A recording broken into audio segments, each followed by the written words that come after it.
É só isso, não tem mais jeito, acabou, boa sorte, não tenho o que dizer, são só palavras. Boa tarde! Vocês estão bem? Estão curtindo o congresso? Sim? Que bom, que bom. Bom, gente, meu nome é Mafone Odara, e eu estou muito honrada de moderar esse painel que vai falar sobre a universalidade, como é que as populações vulnerabilizadas têm acessado o SUS. Tá? Eu tenho a honra de ter trabalhado e ter aprendido muito do que eu sei sobre esse tema com duas pessoas que estão aqui no painel, o Lírio e a doutora Sandra, que, quando eu estava na Avon, foram os meus grandes mestres para ajudar a construir e fortalecer essa discussão. Então, estou muito feliz de vocês estarem aqui para a gente continuar essa conversa. Bom, gente, por que a gente decidiu fazer esse painel, né? Bom, a universalidade ele é um dos pilares do SUS que ajuda a gente a pensar que, independente da cor, da religião, da origem, a gente deveria conseguir acessar o sistema de saúde da mesma forma. Mas as letras aceitam tudo e a gente sabe que isso não é verdade. Eu, na minha pesquisa de mestrado, eu sou psicóloga, tenho atuado, eu sou executiva de recursos humanos, tenho pensado muito a humanização dentro dos ambientes de trabalho, seja no mundo público ou no mundo corporativo. E uma das coisas mais importantes é entender quais são os contextos e os elementos que fazem com que a gente se relacione melhor ou pior com no lugar onde a gente está. Né? A gente sabe que ser visto e valorizado está relacionado a dois grandes fatores. Tá? Primeiro é como a gente é tratado. Então, quando a gente tem uma pesquisa que chama Trama do Pertencimento, e ela diz que para as pessoas se sentirem pertencentes, elas precisam se sentir bem tratadas. Dos 10 fatores que fazem com que as pessoas se sintam bem dentro de um ambiente, 9 tem a ver com tratamento. E dos 9, 6 sobre como a gente fala com as pessoas. Então, tratar bem é fundamental. E na minha pesquisa de mestrado, eu estudei se a cor e o sexo dos médicos interferia na relação médico-paciente. Porque eu queria entender por que o sistema de saúde agia e reagia de forma tão diferente com as populações. Então, eu estudei as questões relacionadas à identidade, principalmente as questões de gênero e raça, mas eu estudei outros componentes também, como os componentes de identidade de gênero, os componentes de religião, para entender como é que essas diferenças atuam. E uma das coisas que eu percebi, e por que eu decidi estudar isso, na verdade? Né? Porque as mulheres negras, elas recebem 50% menos anestesia do que as mulheres brancas na hora do parto, elas ficam menos tempo nas consultas pré-natal e elas são menos tocadas pelos médicos. O que isso tem a ver com essa conversa? Um dos exemplos do impacto de você não ser tocado pelos médicos é que, embora as mulheres brancas sejam mais acometidas por câncer de mama, as que mais morrem são as mulheres negras. E aí vocês sabem por quê, né? Porque até atingir 1 centímetro, o nódulo demora 10 anos, né? E aí, a partir daí, ele vai evoluindo a cada 3 meses e ele dobra de tamanho. Então, as mulheres, muitas vezes, acabam identificando o nódulo de câncer quando ele já está no estágio avançado, e é por isso que elas morrem mais. mais. Então, só por esse dado, e a gente vai conversar muito aqui sobre esses elementos, a gente entende que a universalidade, para ela ser na prática, a gente vai precisar ser intencional nessa conversa. E é por isso que a gente está aqui fazendo ela com vocês, tá? E aí, para a gente começar essa discussão, a gente escolheu contar histórias. Histórias mudam histórias, e é muito importante que a gente possa escutar histórias. É por isso que a gente fala. Falar sobre as nossas histórias é muito importante, ouvir outras histórias. Então, a gente vai ouvir 4 relatos aqui de pessoas muito corajosas que trouxeram diferentes perspectivas de por que é tão importante essa conversa. Então, o primeiro é o Antônio Arthur. Ele nos ajuda a imaginar como é uma jornada de mais de 8.000 quilômetros, de 8.000 a 10.000 quilômetros, em busca da vida. Vamos ouvir um pouquinho do Antônio. Olá, bom dia, boa tarde. Antônio Arthur Pedro Manuel, angolano. Em 2015, saí de Luanda, Angola, para São Paulo, Brasil, por conta de um pré-diagnóstico que tive em Angola. Fui orientado pelas médicas que fizeram seguimento em Angola, que eu fosse ao exterior para dar sequências nos exames que eu não tinha acesso em Angola, tanto na rede privada como na rede pública. Buscar o acesso ao tratamento em um país fora do meu é muito difícil, começando pelas finanças, que é super caro. É muito difícil ter acesso de um visto, porque sair de um país para o outro, como por exemplo em Angola para o Brasil, que faz parte, no caso Angola, do continente africano, e ter que ir ao Brasil, que é continente americano, tenho primeiramente ter acesso a um visto que me permite a entrada ao Brasil. Não tinha o conhecimento do SUS. Eu tive o conhecimento do SUS assim que cheguei aqui no Brasil e, felizmente, mais uma vez, conheci pela Abrale. Em relação ao transporte, é o que eu tenho mais dificuldade, uma vez que tenho que me deslocar de Angola periodicamente, cada 6 meses, para São Paulo, e não tenho acesso do governo, não tenho subvenção do governo angolano. E devo ter finanças que me suportam a minha estadia dentro do território brasileiro. E, então, nesse quesito é muito difícil, mas não há bem maior que a vida, e pela vida a gente tem que fazer tudo que estiver ao nosso alcance, não é?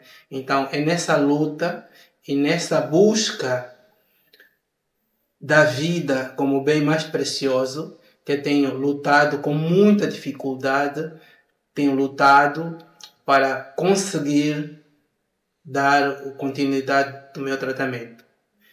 Se os governos pudessem criar políticas a facilitar que toda a população dentro dos seus países e não só pudessem ter acesso ao tratamento médico e medicamentoso, seria mais confortável para mim.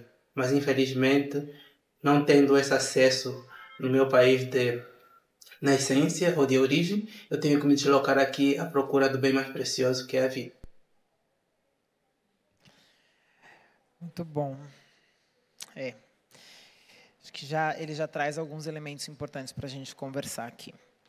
Bom, agora a gente vai ouvir o relato da Eleici Ramos, que, observando os sinais do seu corpo, ela decidiu buscar ajuda. Porém, pelas circunstâncias de acesso, para além do SUS e do lugar que ela vive, fizeram com que ela tivesse muita dificuldade de conseguir seguir com esse processo. Então, a gente vai conhecer um pouquinho mais da história dela. Olá, sou Eleici Ramos Chaves, tenho 39 anos, moro numa comunidade quilombola, Vila Caeté, pertencente ao município de Abaetetuba.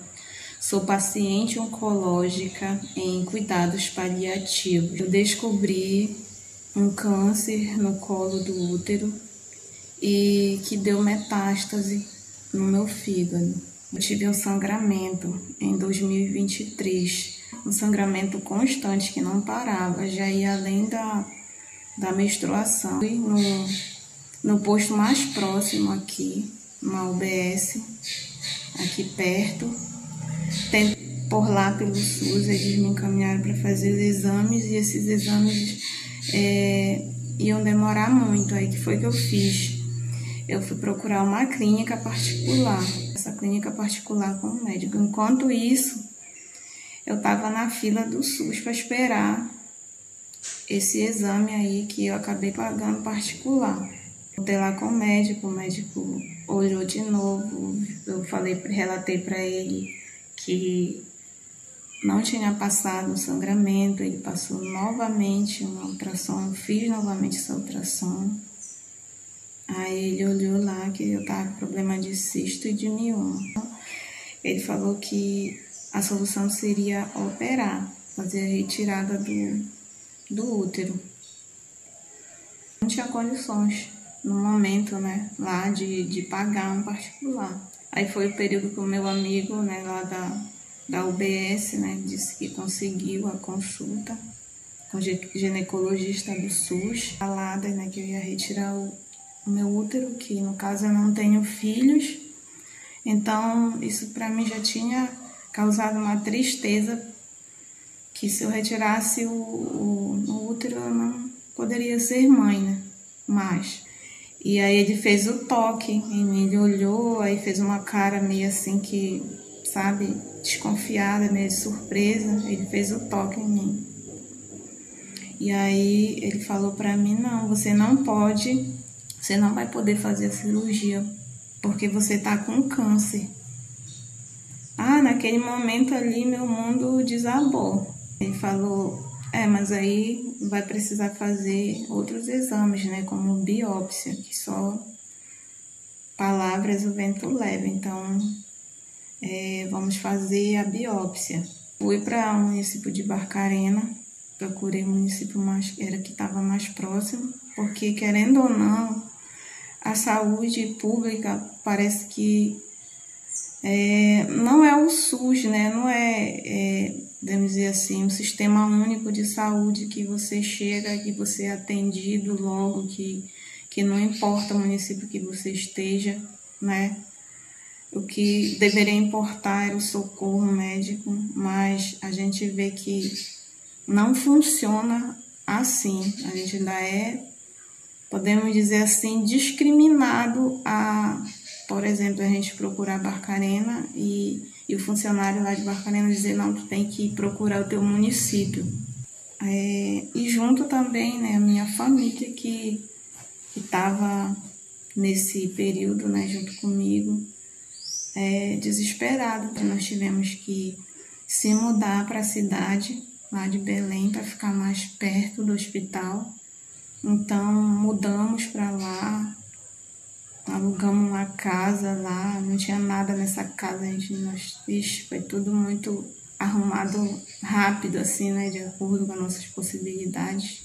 Ressonância para fazer, tinha que fazer outros exames para comprovar mesmo. Aí lá vai mais uns meses, né, e ficar na fila de espera. E aí eu não entendo muito bem, né, como é que funciona isso. Mas eu sei que para mim foi desesperador, para mim eu tinha prioridade também. E aí, quando eu pensava que eu já estava amparada no hospital, tomando medicação, a medicação falta. Deveria ter, assim, ao meu ver, um olhar maior assim, do governo com relação à saúde para a comunidade quilombola, principalmente para nós que moramos tão distante de acesso, né, ao socorro médico. Nós não temos médico aqui perto, dentro da comunidade. Mal a gente tem um agente de saúde, um técnico, mas não tem estrutura, a gente não tem equipamentos a gente não tem praticamente nem primeiros socorros, né? Estou fazendo ainda no tratamento. Eu consegui pelo município de Barcarena, porque tive essa pessoa que me abraçou lá na secretaria, né? Consegui o TFD. O TFD, ele tem me ajudado, né? Muito. Com relação a amenizar esse acesso, né, aos resultados, né, de exames que eu tenho a fazer.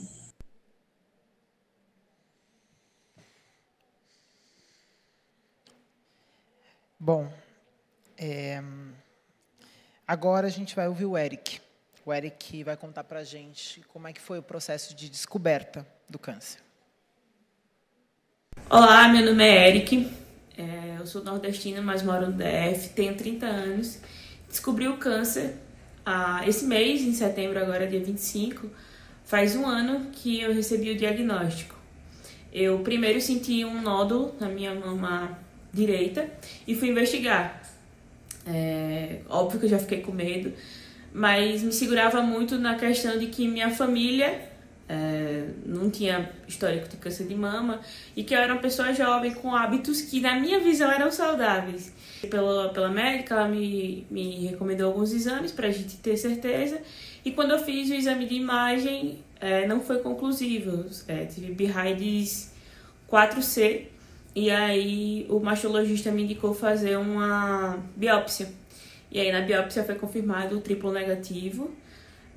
Eu não lembro do estágio, mas assim, a gente pegou ele na curva, assim, ele já estava crescendo. Quando eu comecei a investigar, ele estava com 3 centímetros, e quando eu comecei o tratamento, ele estava com quase 6, então ele cresceu bastante, mas graças a Deus tudo correu dentro do esperado. Porque o tratamento foi péssimo, óbvio, eu enfrentei várias coisas, tipo, né? A gente sabe aquilo que já tem esperado, que é a queda de cabelo, você fica inchado, fica enjoado, mas eu desenvolvi uma neuropatia, tipo, formigamento nas mãos e nos pés, que me impedia de fazer qualquer coisa, de ser minimamente funcional. Já não estava sendo muito funcional, mas nessa época eu fiquei ainda pior. Então eu considero essas 2 etapas muito dolorosas, que foi a investigação, que você... A cada exame que você faz, você fica ainda mais apreensivo, você não consegue viver. Você fica pensando só no resultado do exame e o quão aquilo é doloroso, é pesado, enfim. E eu só tinha minha esposa aqui para lidar com isso comigo, porque minha família mora longe.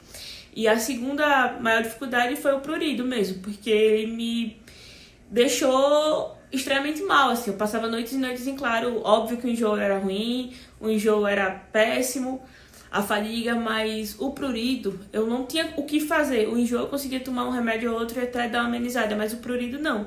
Eu colocava bolsas de gelo na minha mão e nos pés, mas eu acho que anestesiava um pouco, mas não passava. Então a gente teve que suspender. A quimioterapia já estava com um estágio muito bom, assim, já tinha regredido bastante o nódulo, então a equipe prezou por suspender, porque poderia ficar permanente essa neuropatia, e eu consegui ir para as quimios vermelhas. O que foi essencial para eu seguir em frente foi a minha rede de apoio, assim. Minha família se mobilizou toda para vir para cá, para cuidar de mim. Meu pai veio, minha mãe veio, assim, em escalas diferentes. Minhas tias vieram. Minha esposa também. Sem ela eu não teria conseguido, assim, passar por isso tudo, porque eu sempre falo que a medicina, Deus, orixás me guiaram nesse processo, me curaram, mas ela que me salvou, porque nas minhas piores noites, ela era que me fortalecia, nos meus piores dias, ela era que estava lá comigo, segurando minha mão, indo para as consultas, perguntando coisas que eu não conseguia perguntar, eu não conseguia lidar. Então, eu acho que o que me fortaleceu foi a minha rede de apoio, meus amigos, minha família. Eu acho que tem muita coisa a ser melhorada dentro do oferecimento, né, desse serviço, principalmente na rede pública. Mas eu acho que o essencial é o letramento. Assim. Tem muita gente que não sabe lidar com a gente.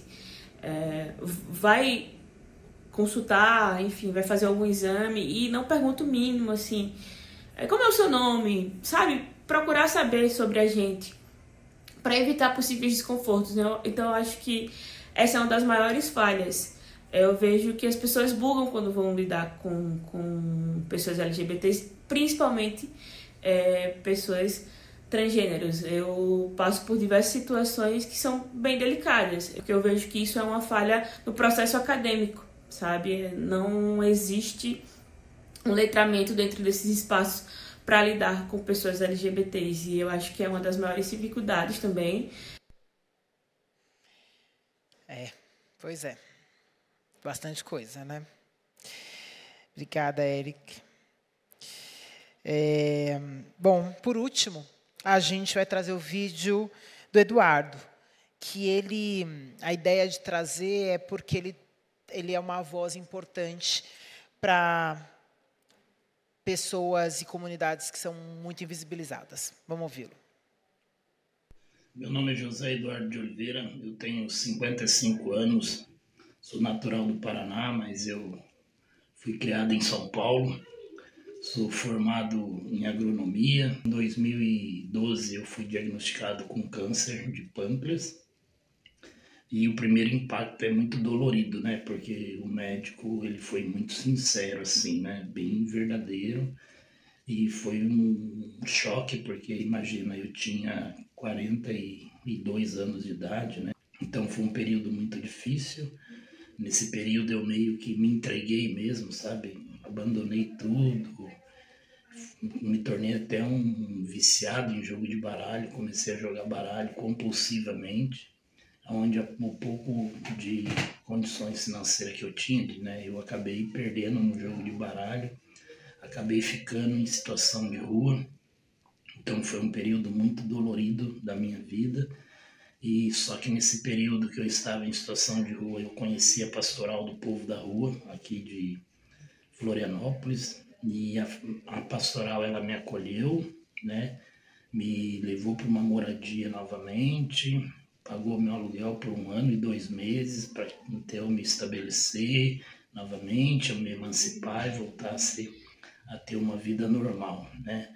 E graças a Deus eu superei o câncer, porque nesse caminho eu conheci pessoas maravilhosas, conheci uma doutora pediatra e através dela, de uma amiga oncologista que fez todo o meu tratamento gratuitamente, né? Me deu todo o atendimento. A medicação eu tive que pagar também, foi feita vaquinha, porque por ser um remédio de alto custo, a rede pública não disponibilizava do remédio. Eu entrei na justiça para requerer a medicação, até hoje não saiu, até hoje eu não consegui. Hoje eu faço parte da Pastoral do Povo da Rua aqui de Santa Catarina, né?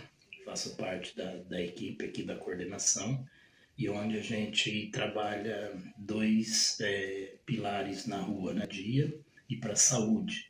Porque a pessoa, quando ela vai para a situação de rua, ela está doente. Ela não é doente, mas às vezes as pessoas, quando procuram também as unidades básicas de saúde, elas acabam não sendo atendidas, às vezes sofrem até algum outro tipo de violência, né?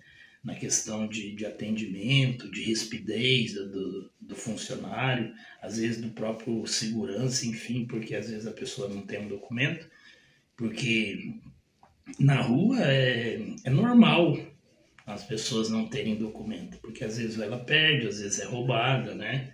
Enfim, então tem isso também. No meu ponto de vista, nós precisamos fortalecer o consultório na rua, né? Cobrar dos nossos governantes, né? Nossos deputados, senadores, enfim, para que façam cumprir, né? A lei, e que faça que a política pública seja realmente estruturante.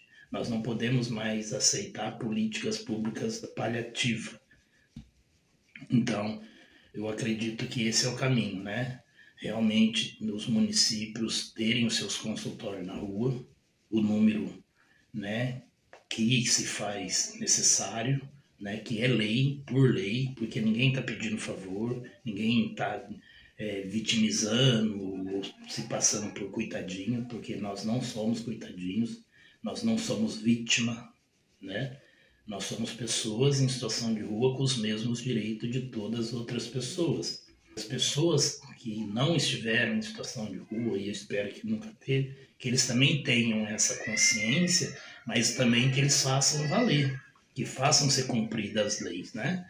Então, isso. E outro ponto que eu acho de suma importância também é que as unidades básicas de saúde, não digo toda, mas naquele local, naquela região onde se concentra um número grande de pessoas, que a unidade básica que atende essa região, ela possa ter um atendimento específico para a população de rua, que as UPAs também tenha isso, também se faça, que tenha um local específico, porque as pessoas em situação de rua, elas são encaixadas numa vaga que sobra, e isso é muito dolorido.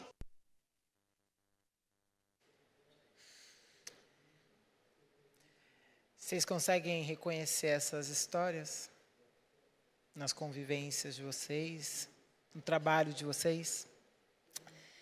É sobre elas e muitas outras que a gente vai começar, então, aqui o nosso painel. Eu queria chamar para a gente fazer essa conversa tão importante. Eu vou ter 2 pessoas aqui, 2 pessoas que vão estar remotas para fazer essa conversa com a gente.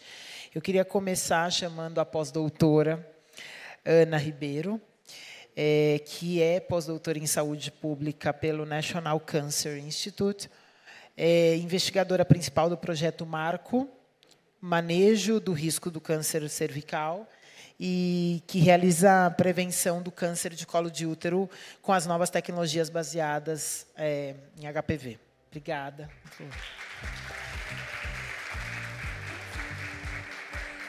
Queria chamar também aqui o doutor em Ciências pela Escola de Enfermagem de Ribeirão Preto, o Ricardo Santana, que também é mestre em Ciências na área de concentração da Oncologia pela Faculdade de Ciências Médicas da Universidade Estadual de Campinas. Obrigada, Ricardo. E queria convidar remotamente as nossas 2 participantes, a Laide Vanderlei, que é oncopediatra e doutora técnica do Hospital Oncológico Infantil Otávio Lobo, no Pará.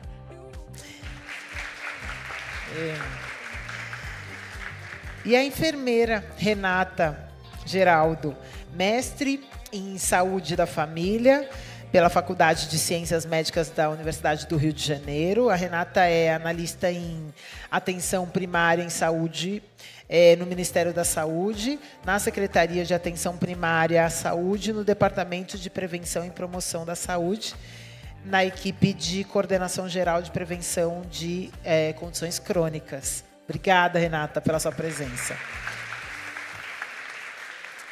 Muito bem, muito bem. Agora eu vou me sentar aqui. Seguinte, vocês podem fazer perguntas também, tá? Eu vou ser a chata do tempo para a gente conseguir conversar bastante. Então, cada um vai ter 3 minutinhos aí para fazer para responder. E eu vou tentar, então, garantir aqui o espaço para a gente trocar bastante, tá? Então, para a gente começar essa conversa, a gente vai dividir em alguns blocos, e eu queria começar falando sobre muito do que apareceu no vídeo, que tem a ver com acesso, né? O acesso à saúde e o reconhecimento do paciente. E aí a pergunta inicial que eu queria fazer para vocês 4 é: de fato, o câncer ele não escolhe cor, raça, etnia, CEP ou identidade de gênero. E no que tange o cuidado oncológico, né, a prática clínica ela pode até ser semelhante em algumas das condições. Mas a gente pode afirmar que o enfrentamento da doença, como acabamos de ver, né, ela tem especificidades diferentes para as diferentes populações, e não só, né, o enfrentamento, mas a percepção das pessoas também é diferente, dependendo da condição. Eu queria começar com a doutora. Boa tarde a todos. Obrigado pelo convite tão valioso de estar presente nessa mesa. Com certeza, a gente observa na nossa vivência, em nossa prática, essa condição, né? Que a pessoa está por estar nessa condição diferenciada, especial, que precisa de todo o acolhimento nesse momento tão importante que a pessoa está passando. Em nossa prática, a gente observa muito essa possibilidade, essa oportunidade que a gente abre ao se aproximar dessa população, de toda a população que passa por vulnerabilidade, que está naquele momento vulnerabilizada ou que tem condições que a torna com dificuldade de acesso, porque não é só a condição da vulnerabilidade, é a condição do acesso. Então, a gente tem um país continental que tem diferenças geográficas, diferenças sazonais, que também causam isso e muitas vezes somando a condição que ela está ali de vulnerabilidade. Exemplo que a gente observa aqui, que a gente também observa quando está na nossa prática. A gente atua com população quilombola, privadas de liberdade, ribeirinhas, em população LGBT. Então, a gente encontra essa realidade e também procura levar assistência para próximo. Então, é esse diferencial que a gente demonstra, apresenta ao Ministério, apresenta ao INCA, a Fiocruz, as instituições científicas e educadoras, né, acadêmicas do nosso país, e mostra que é possível executar, no caso da gente, a prevenção do câncer de colo de útero. Aí toca muito a gente. E o que foi relatado, a gente, quando chegou aqui no evento, a gente recebeu uma mensagem mostrando que uma população que a gente atendeu no norte, identificamos o câncer e encaminhamos para a capital. Soubemos agora há pouco que a paciente voltou para o interior por falta de um marcador no histopatológico dela. Então, a gente já começou a providenciar. Então, já é difícil essa pessoa sair de sua realidade, porque a gente tem esse relato que, muitas vezes, quando vão, é a viagem que não tem volta, e deixar filho, família. Muitas vezes, quando volta, já tem filho envolvido com situações difíceis. Então, é uma situação difícil para a mulher quando tem essa viagem, que são horas, e voltar por falta de um marcador. A gente fez o P16 lá em Brasília e a gente vai estar encaminhando para ver se, nessa ida, ela consegue o atendimento do tratamento. Então, muitos processos burocráticos e que, né, podem custar a vida. Né? Exatamente. Então, e o custo, né? Além do custo financeiro, sem dúvida. Bom, enfim, estamos aqui, seguimos, né? Sim, sim.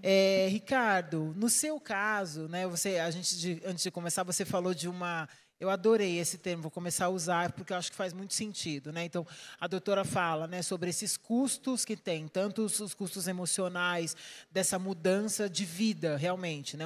Uma ida que, né, você nunca sabe se vai voltar e como vai voltar, né? Os custos financeiros. Você falou sobre a importância da gente fazer um letramento, e o Éric falou sobre isso, né? Sobre as competências culturais, né? Que esse é um elemento importante. Conta um pouquinho mais para a gente.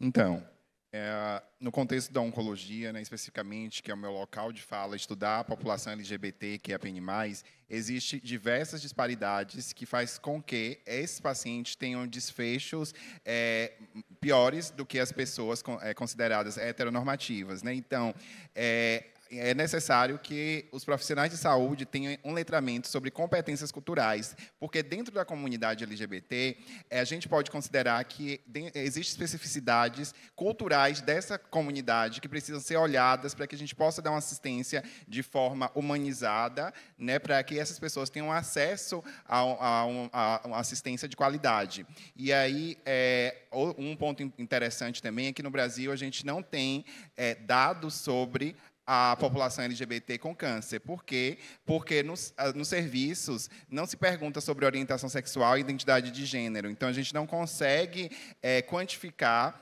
a população LGBT hoje no Brasil em termos no cenário da oncologia. Hoje, a gente trabalha com muitos dados americanos, né, de outros países, porque a gente não tem evidências científicas robustas, porque não se coleta essa informação. E, a partir da ausência dessa informação, a gente não consegue prestar uma assistência individualizada para essa população.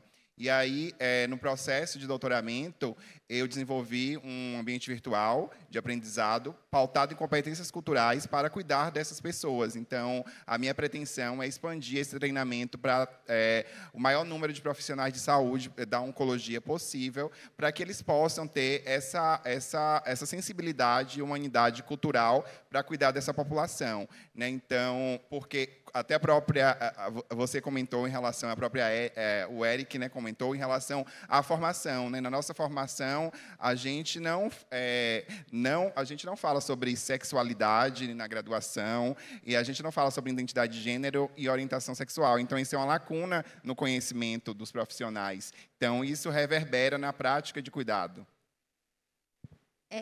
Só colocar uma questão que a gente, com a população que a gente atua na prevenção do câncer de colo de útero, outro ponto que a gente encontra é a dificuldade do registro no sistema, por conta que prevenção do câncer de colo do útero, o registro para nomes femininos, né? E pessoas com útero não conseguem realizar esse cadastro. Então, a gente se depara com isso também, já começa no acesso, também. Excelente ponto.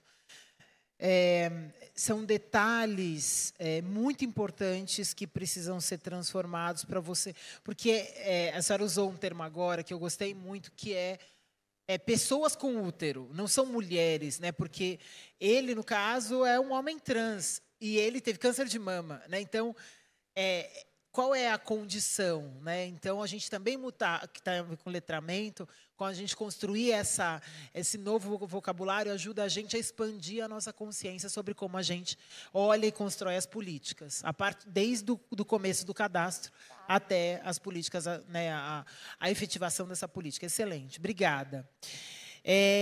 Doutora Laide, queria, então, trazê-la agora para a conversa.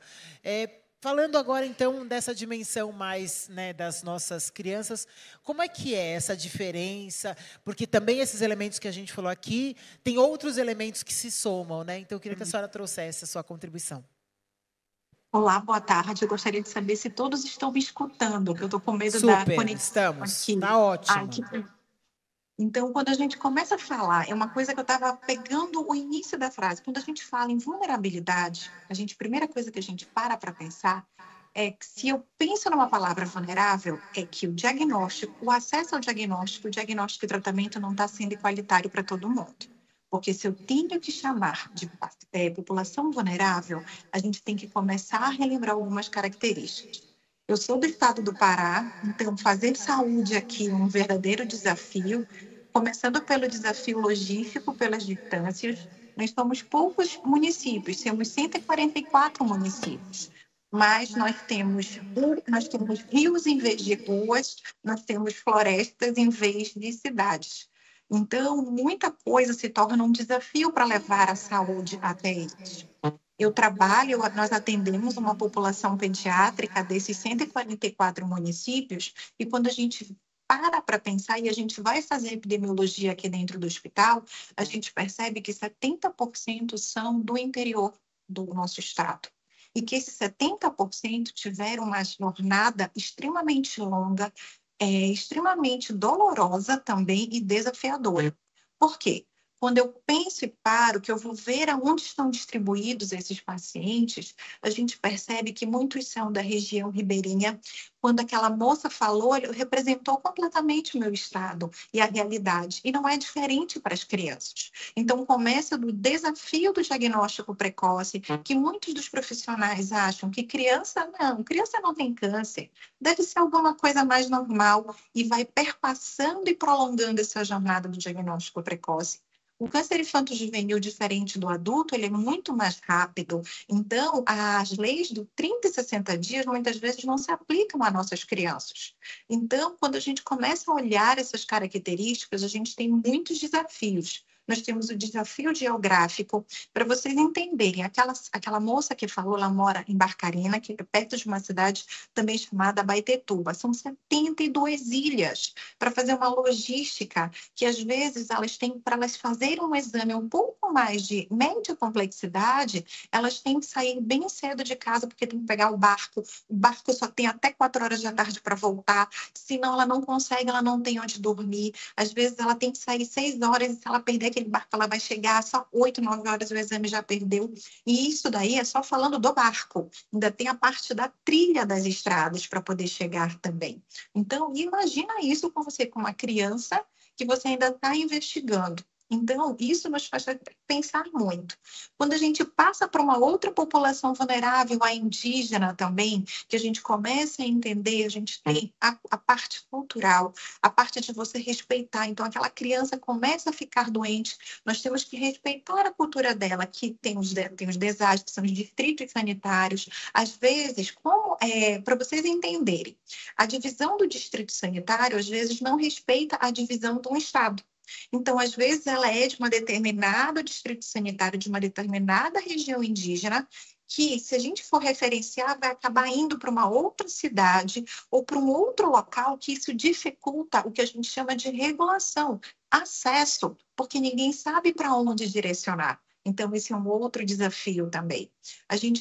Nós temos que respeitar a todas as características culturais. Então, muitas vezes, nós já tivemos o desafio de, por exemplo, aquela criança com tumor ósseo, que ficou muito tempo até chegar conosco, e, infelizmente, a indicação é de amputação para salvar a vida. E a gente não podia amputar, por quê? Porque senão a tribo não aceita. E essa criança não ia ser aceita de volta na sua tribo. Isso já não é acesso, já é tratamento. Ou aquele pequeno paciente que nós tivemos que permitir, organizar, nos adaptar internamente para que o pajé fosse poder fazer o tratamento espiritual que a tribo estava pedindo. E a gente tem que aceitar de uma maneira que seja segura, respeitando todos, tentando equilibrar e ser de uma forma flexível para poder acolher aquele paciente.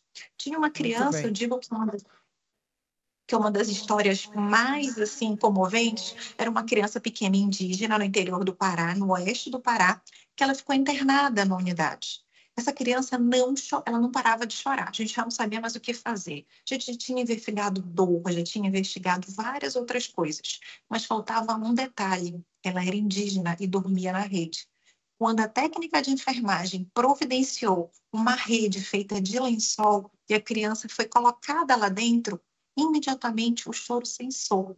Então, às vezes, falta um pequeno olhar, que é muito mais rico e muito mais resolutivo do que um remédio tão caro também. Então, isso é só para vocês verem das nuances. E aí a gente teria que ficar falando muitas coisas aqui. Não, doutora, muito obrigada. Só reforça o ponto da humanização, da individualização, né? Quanto é importante as competências culturais, esse letramento, porque faz muita diferença nessa construção, sem dúvida nenhuma. Obrigada, muito obrigada. Renata, agora com você. Queria te ouvir. Conta um pouquinho para a gente. Tô aqui com o tablet, tá? Se vocês quiserem mandar perguntas, estou aqui. Vai lá, pode ir. Então, boa tarde. Primeiro, muito obrigada pelo convite de participar dessa mesa. A gente sabe que, historicamente, alguns grupos populacionais eles têm uma dificuldade maior de acesso à saúde, né? E, por isso, alguns indicadores, tanto sociais como de saúde, eles acabam sendo piores, quando comparados com outros grupos que estão no topo dessa pirâmide social. E aí, enquanto atenção primária, né, trazendo um pouco do que já foi a fala, a gente trabalha com coordenação do cuidado, orientação familiar e orientação comunitária. E pensando muito na repercussão desses determinantes sociais e desses fatores étnicos, raciais, econômicos, renda, transporte, habitação, que acabam gerando impactos na mortalidade de grupos, né, de populações que são mais negligenciados. E aí, trazendo um pouco da fala da Alaide, a mortalidade do câncer infantil, por exemplo, em crianças indígenas, ela é de 76%. Mulheres negras, elas morrem muito mais por câncer de mama do que outros grupos de mulheres. O câncer cervical, ela tem uma mortalidade maior em mulheres indígenas. Então, são grupos que estão em situação de vulnerabilidade que acabam tendo desfechos muito ruins, quando a gente está falando de câncer, né? E pensando nesse panorama, enquanto ministério, a gente precisa ter um olhar sensível e considerar como os corpos dessas pessoas estão sujeitas a maior iniquidades em saúde, como população privada de liberdade, população cigana, circense, povos indígenas, pessoas em situação de rua, população do campo e da floresta, população LGBTQIA+. Então, essas interseções, elas precisam ser abordadas, principalmente na atenção primária, que é ali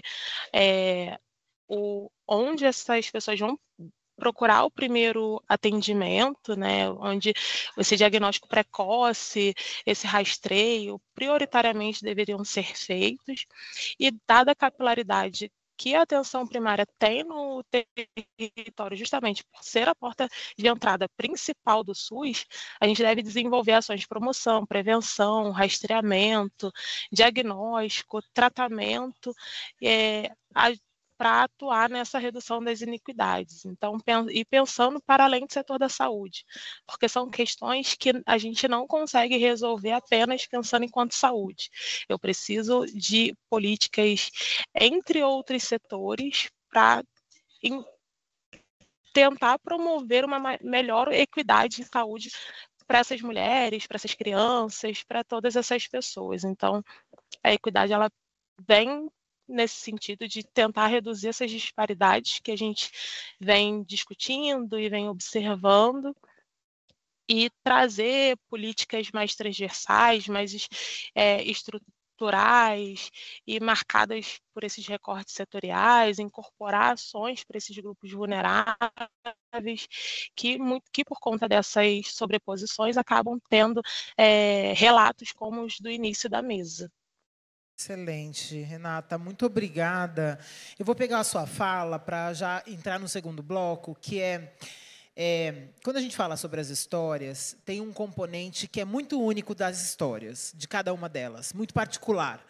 Mas todas elas têm alguns pilares importantes que são estruturantes para a gente pensar qualquer atuação que a gente for fazer. Então, eu queria pegar esse segundo bloco, vou começar com você, Renata, porque eu acho que você trouxe um elemento importante, que no seu caso, né, como Ministério da Saúde, você tem um desafio que é trabalhar com esse pequeno país, né, pouquíssimo continental, com quase nenhuma representação, né, com realidades muito próximas, só que não, né? Então, é um desafio enorme, né, porque em lugar de ruas a gente tem florestas, né, em alguns lugares, a gente tem todas as populações, realmente a continentalidade ela também se reflete nessa complexidade. Então, eu queria que você, nesse momento, pudesse dizer o seguinte: bom, a partir do meu trabalho, que é trabalhar com o Brasil continental, o que você faz, quais são os pilares estruturantes para que você consiga ter uma política melhor implementada? E aí eu queria depois que essa pergunta fosse para vocês também, tá? Não vai dar para você construir toda a política que você Sim, tem, né? Mas quais são os elementos importantes? Então, a gente fica dentro do departamento, né, de promoção e prevenção, e a gente, enquanto departamento e enquanto equipe do câncer, a gente tem a lei, né, de rede, que essa lei ela já organiza e já traz a rede de atenção oncológica para já começar a trazer uma estrutura e a gente já começar a pensar em como organiza a Política Nacional de Prevenção e Controle do Câncer no âmbito do SUS e o Programa Nacional de Navegação, porque para além da gente ter a detecção precoce ou a prevenção, como no caso dos câncer cervical, a gente também precisa pensar em como vai ser a navegação dessa pessoa após o diagnóstico. Então, a gente tem essa lei, que é de 19 de dezembro de 2023, e as nossas ações elas são muito pautadas no que está ali. Em 2025, a gente teve uma política, né, que é a Política Nacional de Prevenção e Controle do Câncer, e essa política ela vem com o papel de organizar o cuidado integral às pessoas com câncer. E dentro dessa política, ela traz como base o respeito às diversidades étnicas, raciais, culturais, sociais e religiosas, né? Então, a política ela vem trazendo a atenção e a luz para essas populações, falando sobre a importância da atenção primária nas ações de promoção, prevenção, rastreamento, detecção precoce, diagnóstico, tratamento, reabilitação, cuidados paliativos e apoio psicológico. Então, nossas ações elas estão baseadas prioritariamente dentro dessa lei e dentro dessa política.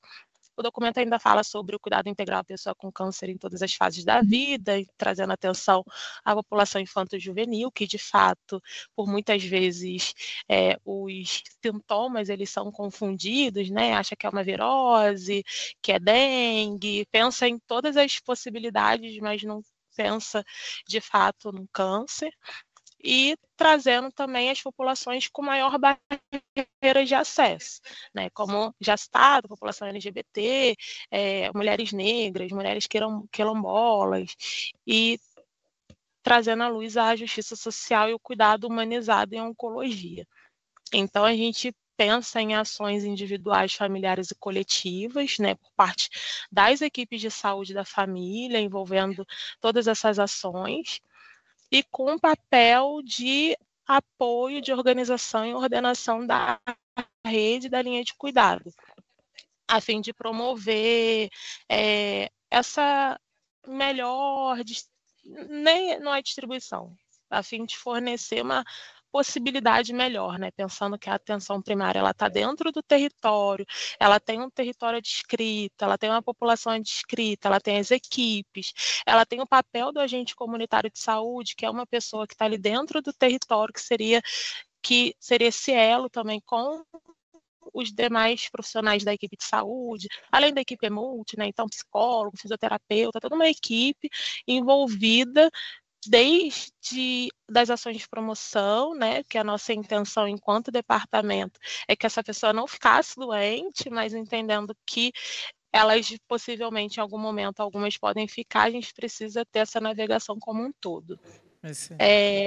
Enquanto ministério, assim, de ações mais concretas, a gente tem a política da equidade, que é uma política também já um pouco antiga, e além da política da equidade, que ela é transversal a todo o ministério, né? Qualquer política e qualquer desdobramento que a gente for ter, a gente precisa se basear nessa política, a gente tem políticas específicas. A gente tem a Política Nacional Integral da População Negra desde 2009, a gente tem política de saúde integral da população do campo e da floresta, temos política da população em situação de rua, guia orientador para atenção integral do povo cigano. Então, a gente tem a política para os adolescentes em conflito com a lei, em regime de internação provisória, que é uma outra população também que a gente pouco fala, que são esses adolescentes, né? Como é que a gente chega à saúde para eles. Então, a gente tem diversas políticas, assim, a gente poderia ficar um tempo aqui citando todas elas, e a gente, enquanto equipe de câncer, aí foi falado sobre letramento, né? A gente está nesse momento de letramento racial, letramento em relação às questões capacitistas, abordar melhor a competência cultural, com os trabalhadores, a gente está em vias de ter 2 cursos, né? A gente está para previsão de começarem entre outubro e novembro. Um dos cursos ele é focado na população norte e nordeste, entendendo que é uma população que tem uma maior prevalência de câncer de colo do útero. E esses 2 cursos, um curso é voltado para profissionais, outro para gestores, falando sobre a transição tecnológica. A gente, no Ministério da Saúde, hoje vive uma transição tecnológica do exame citopatológico para o exame de DNA-HPV, que é um exame com uma alta sensibilidade, e pensando em como vai ser a abordagem desses diferentes grupos, né? Como que eu abordo um homem trans que precisa fazer esse exame? Como eu abordo uma mãe solo que não tem tempo e que precisa também fazer esse exame? Então, a gente vai ter esses 2 cursos que já estão prontos para serem colocados. Além disso, dentro das novas diretrizes brasileiras para o rastreamento, a gente tem uma previsão da autocoleta, pensando nessas mulheres que têm uma maior dificuldade por várias questões, né? A gente tem mulheres com traumas por violência sexual, mulheres com deficiência, com dificuldade de acessibilidade, que trabalham e que às vezes não conseguem estar na unidade no horário de funcionamento. Então, em breve também a gente espera, já está previsto na diretriz, mas a gente ainda está no processo de organização, de em breve poder ofertar para essas mulheres com maior vulnerabilidade, com maiores dificuldades de acesso às unidades de saúde, a autocoleta. Ótimo. Obrigada, Renata. Excelente.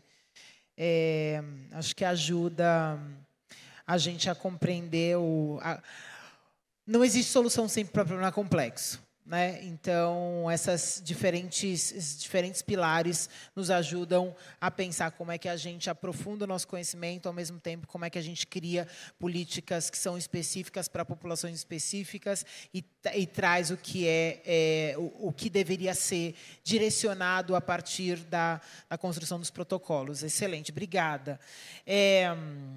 Doutora Ana, a gente vai até 4h20 aqui.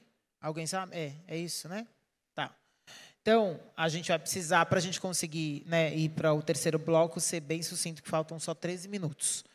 Então, eu queria que a senhora trouxesse, então, qual é o trabalho que a senhora faz especificamente de prevenção e o que é mais importante no impacto que isso tem trazido.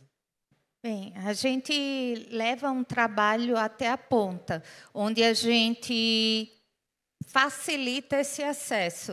Eu gostei muito da frase que veio na camisa de um dos depoimentos, a empatia. Então, é o que a gente observa, que muitas vezes há essa dificuldade de empatia para com o próximo na ponta, para que tenha acessibilidade de facilitar esse acesso, por muitas dificuldades que a gente encontra, diante de todas as barreiras que a gente encontra. Então, a gente vem e atua com o Projeto Marco, que é o manejo do risco do câncer cervical. A gente integra, por meio do Projeto Marco, no Brasil, o consórcio PAVE, que é a HPV e avaliação visual automatizada, e dentro dele a gente procura avaliar como facilitar esse acesso e como reduzir as idas e vindas dessa prevenção, desse diagnóstico e desse tratamento. Porque a gente já mostrou aqui no Brasil, por exemplo, na capital, em Manaus, a gente precisa de 11 a 13 idas e vindas, muitas dessas precisando de meses para aguardar um resultado. Então, por meio do projeto, a gente consegue mostrar que é possível. A gente fez essa prova de princípio, que é possível a gente, com essa empatia, com essa sensibilidade, a gente realizar o rastreio, a triagem e o tratamento no mesmo dia, com qualidade e tecnologias de ponta, porém de custo acessível, fácil utilização, porque a gente tem uma extensão territorial imensa e a gente não tem profissionais, insumos, equipamentos, a rede, toda a atenção que é necessária para chegar até o tratamento em todos os pontos do nosso país. Então, a gente, por meio de dispositivos de autocoleta, como o SWAB, que a gente utilizou tanto durante a Covid, a gente facilita a participação de pessoas com diferentes culturas, às vezes pessoas com vergonha, questões religiosas, dificuldades por questões de sexuais. Então, a gente observa constantemente como permite a adesão e como amplia a adesão.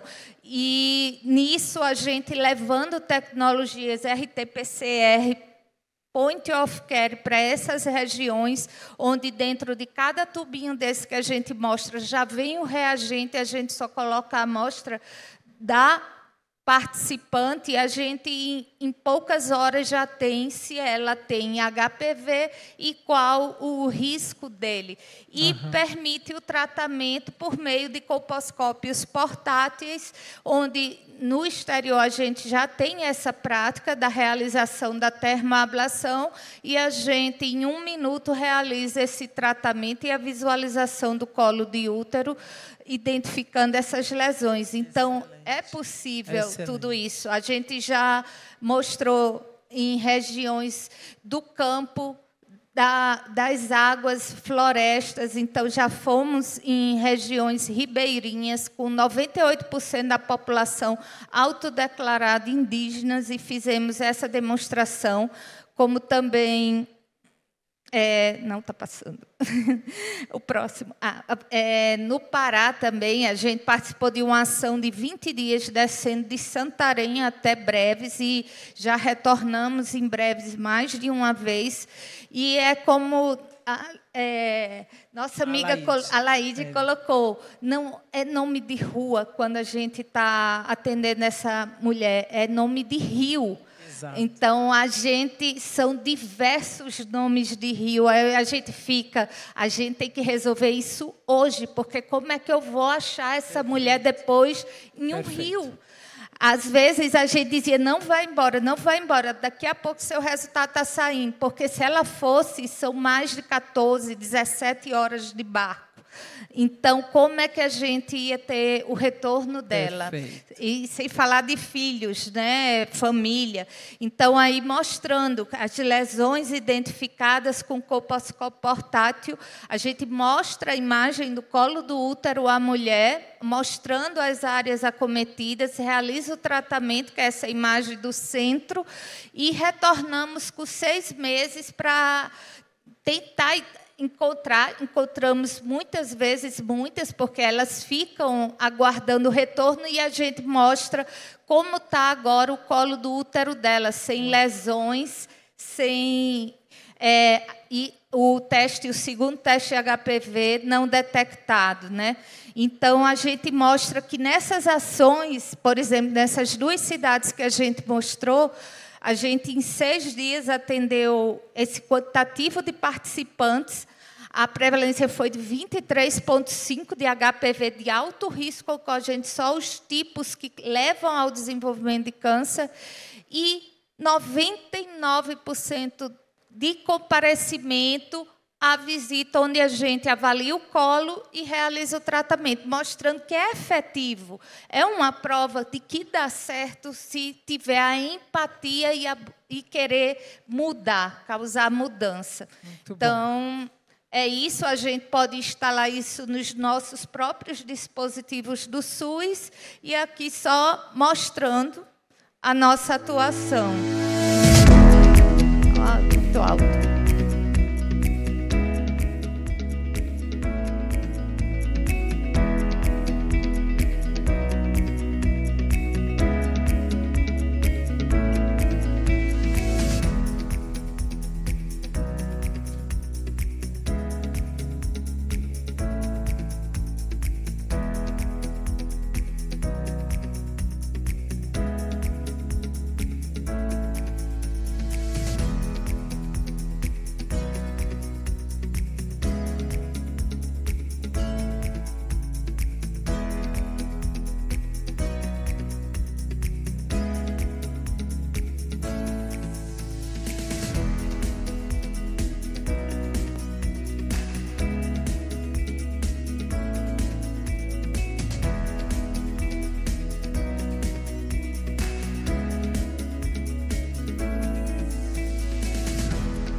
bom. Então é Obrigada. isso. Obrigada. Excelente. Obrigada. Obrigada, Ana. Ricardo, conta pra gente, então, como é que tem sido esse trabalho com a comunidade LGBT, que é AP+. Então, eu preparei uma apresentação da minha tese de doutorado, né, que eu desenvolvi, né, o ONC Inclui, né, então eu defendi o doutorado o mês passado. Então, minha tese de doutorado, obrigado, foi desenvolvimento de um ambiente virtual de aprendizado, né, para capacitação de enfermeiros oncologistas sobre competências culturais para cuidar da população LGBTQIA+. Então, por ser uma tese de doutorado, então eu precisava delimitar. Então, eu criei especificamente, nesse momento, para a tese, para enfermeiros oncologistas, mas a pretensão é expandir para todos os profissionais da área da oncologia. E aí, derivou o programa ONC Inclui. Passar. Então, aqui é um pouco da minha trajetória acadêmica, né? Então, eu já desenvolvo pesquisas com grupos também internacionais, trabalhando na questão da população LGBTQIA+. Eu passei um período no Canadá, trabalhando, entendendo como a população imigrante latina vê a questão do acesso à população LGBT, né? O acesso e tratamento do câncer, né? Então, faço também trabalhos com a Masters, né? Com a Associação Multinacional de Controle do Câncer. Então, aqui eu começo falando sobre a comunidade LGBTQIA+, a questão da ausência de dados estatísticos. Então, isso foi uma indagação para eu desenvolver essa tese. Então, não são coletadas as informações sobre orientação sexual e identidade de gênero, como eu falei anteriormente. Então, a gente não consegue ter dados a respeito. E aqui, partindo a questão das disparidades, né, para câncer na população. Então, câncer de próstata, por exemplo, em mulheres trans, né? Então, não se fala sobre essas questões, é um tabu. Né? Então, existe disparidade, sim, para essa população LGBT, que a gente precisa ter um olhar diferenciado. Né? Então, são relatados uma taxa em comparação com o grupo heterossexual, uma taxa alta de disparidades nessa população. E aí, aqui eu trago minha justificativa e relevância, né, em relação a estudar temática. Então, eu, enquanto enfermeiro, né, minha experiência pessoal também como usuário do serviço de saúde, enfrentei diversas discriminações no serviço de saúde. Então, aquela frase também da empatia, né? Então, minha tese derivou desse sentimento de empatia, né? Então, eu como uma pessoa, um homem gay negro, também tô susceptível a desenvolver câncer. E como eu gostaria de ser tratado se eu tivesse um diagnóstico de câncer? Então, eu parti ao desenvolvimento dessa tese pensando em mim e também sobre o coletivo das pessoas LGBTQIA+. E aí também a experiência profissional, durante minha trajetória profissional, observei que os colegas, os profissionais, não tinham competências para cuidar da população LGBT. Tem muita dificuldade em falar sobre o tema. Então, essas foram as minhas motivações para desenvolver a pesquisa. E aí, as competências culturais, né, no contexto da enfermagem oncológica, eu desenhei essa tríade, né, em relação à cultura LGBT, que é a PN+, a questão de especificidades dentro dessa comunidade e também a importância de considerar a comunidade como pessoas LGBTQIA+. E aí, o referencial teórico que eu utilizei para ancorar o desenvolvimento desse ambiente virtual de aprendizado foi a teoria da universalidade e diversidade do cuidado de Lenig, né? Então, ela traz esse modelo, né, que se chama SORICE, né, e é dividido em níveis. Né? Então, no primeiro nível, a gente tem os fatores que interferem em relação às práticas de cuidado. Aí a gente tem, no nível 4, as questões, né, as decisões de ações de cuidado transculturais. Aí envolve a questão da preservação e manutenção dessas práticas culturais, a questão da acomodação e a renegociação com os pacientes em relação às práticas culturais e a repadronização e a reestruturação delas. E aqui, o curso, né, o ONC Inclui, foi foi desenvolvido em 3 pilares fundamentais, né, que foi a primeira, a competência cultural para cuidar dessa população, depois competências éticas e depois competências técnico-científicas. E aqui trago um pouco do resumo do conteúdo que foi envolvido em cada um dos pilares, né? Então, a gente teve o primeiro módulo de competências culturais, que foi um apanhado geral sobre a população LGBT, sobre o significado desse acrônimo, o que é identidade de gênero e orientação sexual. Então, todas essas atividades propostas foram validadas por juízes, né, juízes experts nas áreas correlacionadas do estudo. E aí, o segundo pilar, a gente teve a competência ética. Primeiro, a gente teve um vídeo disparador de uma paciente trans que foi a um serviço de saúde e como ela foi atendida e como deveria ter sido atendida. Essa foi um disparador para esse pilar de competências éticas. Depois, tivemos aulas gravadas com profissionais que estudam, né, as questões da ética e da bioética em saúde.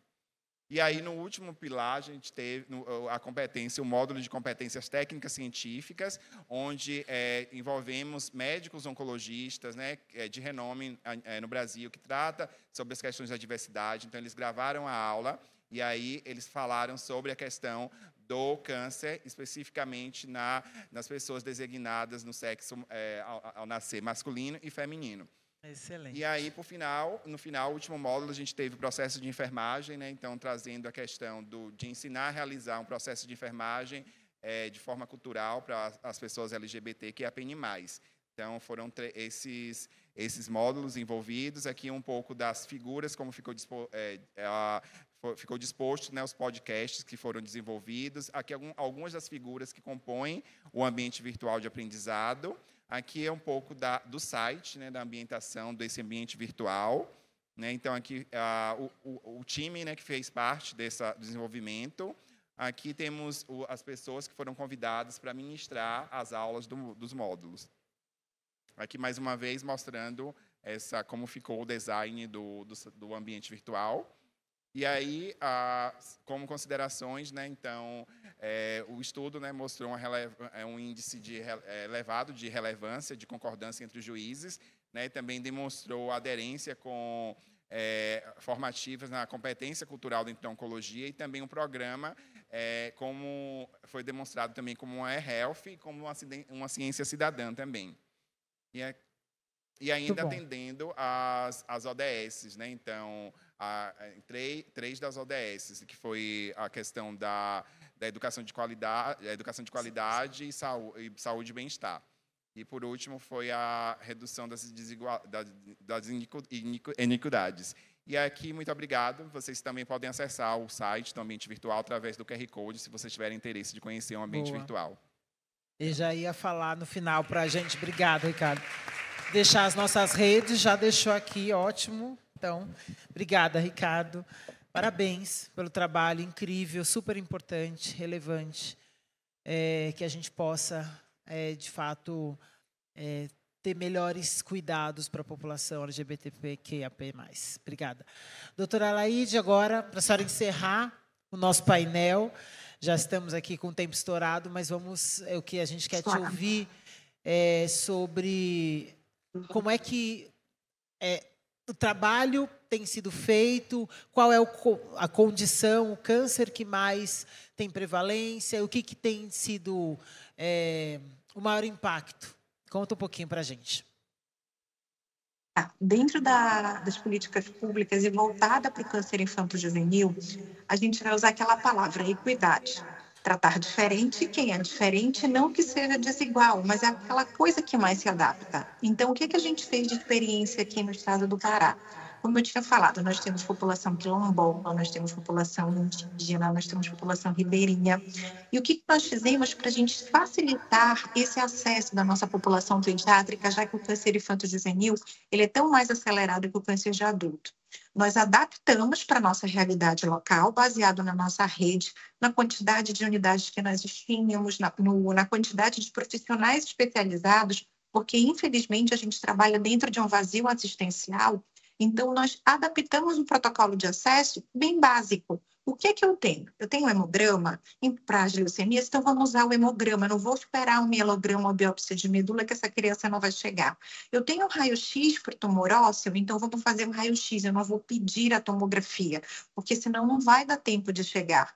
Nós adaptamos a regionalização, que para muitos outros estados, eu digo que a gente tem que conhecer os nossos estados. O que é que eu tenho para trabalhar agora, nesse momento? O que é que eu preciso trabalhar depois? Então, foi mais ou menos isso que a gente fez. A gente tentou encurtar esse tempo, criando um protocolo de acesso à oncologia do estado voltada para as nossas limitações e para a nossa realidade. Esse foi o primeiro ponto. O segundo ponto foi entender mais a fundo o que é que estava acontecendo. Então, o que é que a gente pegou quando a gente foi entender qual era a população que nós atendíamos? Nos chamou a atenção que, às vezes, aquele paciente do quilombo, aquele paciente do ribeirinho, aquele paciente indígena chegavam com a mesma patologia. E por quê? O grupo dos pacientes do quilombo saíam, o do ribeirinho saía e do indígena não saía. E a gente começou a entender que a nossa população ameríndia, ela é um pouco mais diferente, não só cultural, mas geneticamente. E isso interferia até mesmo durante o tratamento. Então, a gente começou a mudar a chave do tratamento, não trocando a medicação, melhorando o suporte, protegendo um pouco mais o determinado órgão, tentando respeitar as culturas, mas ajustando o cuidado com aquele paciente. Então, às vezes, aquele paciente que poderia voltar para sua casa em uma semana, a gente esticava um pouco mais, 3 semanas, ou fazia uma adaptação alimentar, ou fazia uma adaptação de suporte medicamentoso para ele começar a sair mais. E a gente começou a diminuir a mortalidade na nossa realidade aqui. Então, é você conhecer, entender com o que você está trabalhando, fazer essa adaptação, que é muito importante, não é, como é que se diz, fazer coisas mirabolantes, não. O que que eu tenho dentro da minha realidade? Qual é a minha população? O que que eu posso fazer para ela? E assim a gente começou a construir. Porque, às vezes, o que é muito bom para uma determinada região, para o Sudeste e Sul, não é bom e não faz sentido para a região Norte. E quando o Ministério da Saúde faz uma política, essa política agora, ela dá essa oportunidade da gente fazer essa construção. Então, eu digo que a gente deixa para dever de casa. A equidade, que é tratar de forma diferente quem é diferente, mas não porque são... Lembra nossos irmãos? Nós temos 5 dedos, cada um é diferente e eles têm a sua função, a sua importância. Então, é a gente saber lidar com cada população da melhor forma possível e direcionando para o câncer infanto-juvenil, sabendo que ele é um câncer mais rápido, mais agressivo e potencialmente curável. E, a partir disso, adaptar a realidade de cada estado aos seus protocolos e fazer algo mais factível e real, colocar em prática. Uma coisa que é importante dentro da oncologia pediátrica é você conhecer a sua realidade, é você conhecer a sua população e saber, eu consigo tratar? Nós conseguimos ajustar? Porque nós temos realidades diferentes, nós temos muitas cascas, muitas camadas diferentes. E é por aí que a gente consegue. E aí nós trouxemos, eu trago um resultado que nós saímos de 34% de óbito em 2011 para os pacientes, por exemplo, com doenças hematopoéticas, para uma diminuição, a gente tinha, na verdade, 34% de cura em 2011 desses pacientes. E agora a gente consegue uma taxa de cura de 70%. Então, a gente conseguiu dar um salto de melhoria somente adaptando e fazendo um tratamento diferenciado para essas populações. Uau, que incrível! Parabéns. Incrível, parabéns. Maravilhoso. Obrigada. Parece difícil, mas não é, né? O problema é que fazer o simples é difícil, né? Assim, acho que todos os exemplos aqui, a gente viu que colocar as pessoas no centro traz mais resultado. Então, nossa, eu estou muito honrada. Obrigada. Doutora Laide, como é que a gente acha, senhora? Como é que a gente aprende mais?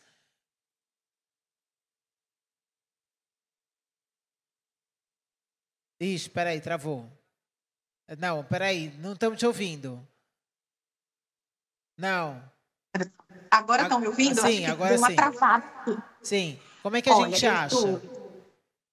Onde vocês me acham? Eu estou no Hospital Oncológico Infantil Otávio Lobo, aqui em Belém, e eu faço parte com muita felicidade da Coordenação de Atenção Oncológica do Estado. Eu acho que quando a gente sai a gente sai um pouquinho da assistência, que eu digo que a gente sai do papel de hiena, ó céu, ó vida, ó azar, e começa a entender melhor as coisas, o macro a gente consegue fazer em muito tempo. Então, a gente tem um site chamado CEAL, então vocês podem entrar, jogar CESPA. Como que é? CEAO, que é a Coordenação de Atenção Oncológica, CEAO.pa.gov, mas pode entrar na página da SESPA, da Secretaria de Saúde do Estado do Pará, vai abrir nas diretorias, vai estar lá o CEAO, vocês clicam em cima e lá estão todos os nossos protocolos, a gente está lá. E a gente está à disposição para todo mundo que quiser conhecer o protocolo de acesso da oncologia, a linha de cuidado da oncologia pediátrica está lá dentro e a gente está à disposição. Obrigada. Renata, como é que a gente acha você? Então, eu fico aqui em Brasília, né, na sede do Ministério. Qualquer questão, vocês podem acessar no site do Ministério, tem a linha de cuidado do câncer. Além disso, tem o Instagram também do Ministério, que são as ferramentas oficiais. E também precisando, a gente está à disposição aqui dentro do DEPROS, seja qualquer, é só entrar em contato. Muito bom, obrigado. Estão falando que eu tenho que encerrar, mas eu vou fazer o encerramento, vou encerrar. Ana, como a gente acha? Procurando o Projeto Marco, né? A gente está na Fiocruz, no Hospital Universitário de Brasília e na UNB, onde a gente cedia o projeto, mas a gente atua em toda essa população e a gente vai onde tem pessoas precisando. Muito bom, obrigada. Ricardo já colocou aqui, já tiraram foto. Foi bom para vocês, gente? Ajudou? Nossa, muito importante a contribuição de vocês para pensar equidade na saúde. Parabéns, obrigada. Obrigada pelo trabalho. Eu quero agradecer muito vocês que estão aqui assistindo, mais do que assistindo, atuando pela equidade. Né? Equidade não é um tema, ele é um jeito de olhar para o mundo e a gente precisa de todo mundo com essa lente. Então, que bom que vocês estão aqui. Agradecer o movimento, todos juntos contra o câncer, pela proposta dessa mesa, por essa iniciativa e para a gente continuar. Agora a gente vai ter um intervalo, então vai ser a hora também para vocês conversarem um pouquinho quem está aqui, também ver as ativações que estão no Congresso e conhecer o trabalho de tantas organizações, associações, empresas que têm investido no tema de saúde e de combate ao câncer. Muito obrigada, um excelente final de Congresso para vocês, a gente continua. Uma foto, né? Fiquem aí, não saiam, não. Não, põe elas de volta que a gente vai tirar uma foto. Espera aí. E pronto, vocês têm que sair na foto. Aqui a gente vai... Vem mais pra cá, isso. Assim tá bom, né?